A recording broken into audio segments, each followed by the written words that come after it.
तेषामेवानुकम्पार्थम् अहमज्ञानजन्तमः नाशयाम्यात्मभावस्थो ज्ञानदीपेन भास्वता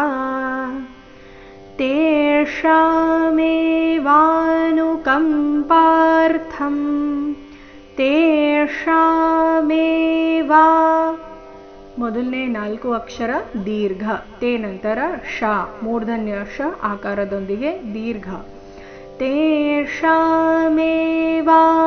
ಮುಂದೆ ನುಕಂಪಾರ್ಥಂ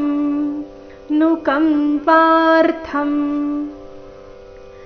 ಅಹಮಜ್ಞಾನಜಂತಮಃ ಅಥವಾ ಅಹಮಜ್ಞಾನಜಂತಮಃ ಮೇಲೆ ಆಘಾತ ಅಹಮಜ್ಞಾನಜಂತಮಃ ಮುಂದೆ ಮೂರನೇ ಚರಣ ನೋಡೋಣ ನಾಶಯಾಮ್ಯಾತ್ಮಭಾवस्थो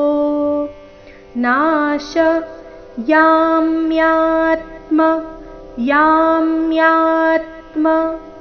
ಆಘಾತಗಳ ಮೇಲೆ ಗಮನ ಯಾಮ್ಯಾ ಎರಡು ದೀರ್ಘ ಬಂದು ನಂತರ ಆಘಾತ ಬಂದಿದೆ ಅದೇ ಅಕ್ಷರಗಳ ಮೇಲೆ ನಾಶಯಾಮ್ಯಾತ್ಮ ಭಾवस्थೋ